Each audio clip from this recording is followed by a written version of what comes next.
Philippines is an important Southeast Asian country with a population of around 110 million or 11 crores as we say in India. It is a country of more than 7,500 islands. The country was under Spanish rule for more than 300 years, starting in the 1565 AD, and then American rule for around half a century. But before this period, just like India, the country was made up of many smaller kingdoms, many of which had Indian connections. So here are the 4 facts that show India-Philippines relations in the ancient history. Fact number 1. The earliest known inscription found in Philippines contains text from a derived Indian script. The Laguna copperplate inscription was found in 1989 by a laborer in Laguna province in Luzon, Philippines. It is written in a mixture of derived Indian Pallava script and Old Kavi script, which is related to the Old Devanagari script of India. Indian languages such as Sanskrit and Hindi follow the Devanagari script. The Laguna copperplate inscription is dated to 900 AD and it documents the existence of several early Philippine polities around that time. Fun fact. Want to know a fun fact apart from these historical facts? Well, do you know that many words of Filipino language Tagalog are derived from Sanskrit, the ancient Indian language? For example, Antara in Sanskrit, which means gap, becomes Antala in Tagalog. Vamsa, that is race, becomes Bansa. Abhyasa became Bihasa. Buddhi became Buddhi. Devata became Divata. Guru became Guru. Dukkha, Katha, Mukha remained the same. Paribhasa became Palibhasa, and so on. Many Tagalog words are also derived from Tamil language of India. Fact number 2. Several earliest super kingdoms existed in Philippines in around 800 AD and had Indian roots. During the period of the South Indian Pallava dynasty and North Indian Gupta Empire, Indian culture spread to Southeast Asia and the Philippines, which led to the establishment of Indianized kingdoms. As a result, several Hindu as well as Buddhist kingdoms ruled parts of Philippines, Malaysia and Indonesia, starting from 700 AD to 1300 AD. As per historical texts, the Sri Vijaya Empire ruled over a huge part of the Southeast Asia in around 700 to 1200 AD, and it had religious, cultural and trade relations with kingdoms as far as India, China and Islamic Caliphate in the Middle East. The rival of Sri Vijaya Empire was the Mataram Kingdom, which existed during the same time.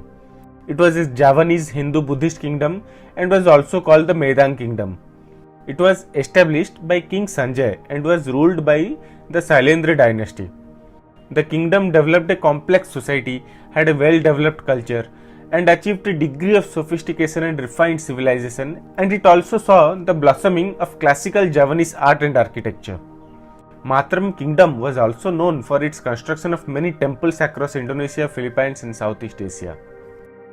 The fall of Sri Vijaya and Mataram empires led to rise of many other Indianized kingdoms like the Mahapajit Empire, a Javanese Hindu-Buddhist empire in the 1300 AD, and the Buddhist Maai Kingdom of Mindoro Island. Fun fact, do you know that there is a province or state in Philippines called Kalinga? Well, there is. And the fun fact is that India too has a state called Odisha, which in the ancient times used to be part of the Kalinga kingdom.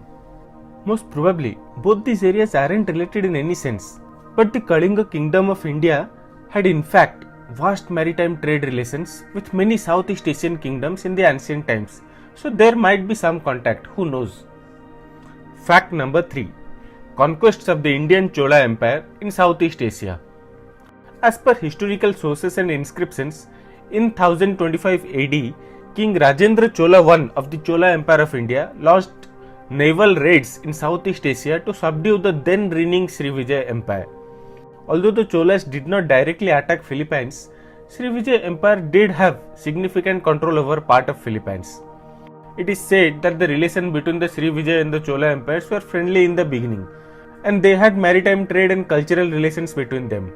Over a period, however, the relations deteriorated gradually, which resulted in the raid by the Cholas. Although the Cholas were victorious in the raids, they did not establish a direct rule over the Srivijayan kingdom. Gradually, the relation between them cooled off and became normal again. An interesting fact was, that the Cholas also established diplomatic ties with China around this period. The first Indian embassy to the court of the Song Emperor was sent by Raja Raja Chola I in 1015 AD.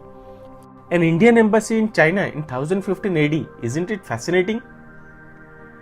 Fact number 4. Adoption of the Indianized Mandala political system. Many regions of Philippines had adopted the Mandala system of governance thousands of years ago. Mandala in Sanskrit means circle. In this context, a mandala is a model of governance where local rulers have greater power over their areas rather than the emperor of the entire kingdom. These mandalas were called rajanates and the local rulers were called raja, like in India. Two prominent Indian rajanates in the Philippines were the Cebu and Butuan rajanates. The rajanate of Cebu was founded in the 1400s by Sri Rajamura Lumaya, a prince of the Chola dynasty. He was sent by the Maharaja from India to establish a base for expeditionary forces, but he rebelled and established his own independent polity. The capital of Rajanate of Cebu was called Singhapala. Another mandala was the Rajanate of Butuan, which centered on the northern Mindanao island, southern Philippines, in around 1000 AD. Butuan attained prominence under the rule of Rajasri Bhattasaja. Fun fact, one more not so historical fun fact for you guys. The Philippines is widely considered a beauty pageant powerhouse. It has won 4 Miss Universe crowns, 1 Miss World, 6 Miss International and 4 Miss Earth crowns in total. But why am I talking about beauty pageants?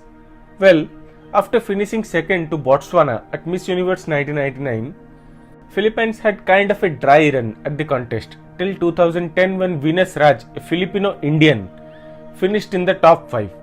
Her success reopened the floodgates and Philippines has consistently placed in the Miss Universe semifinals each consecutive year since then. Here too, an Indian connection. Great, isn't it? So these were the 4 links that showed Indian influence in ancient Philippines history.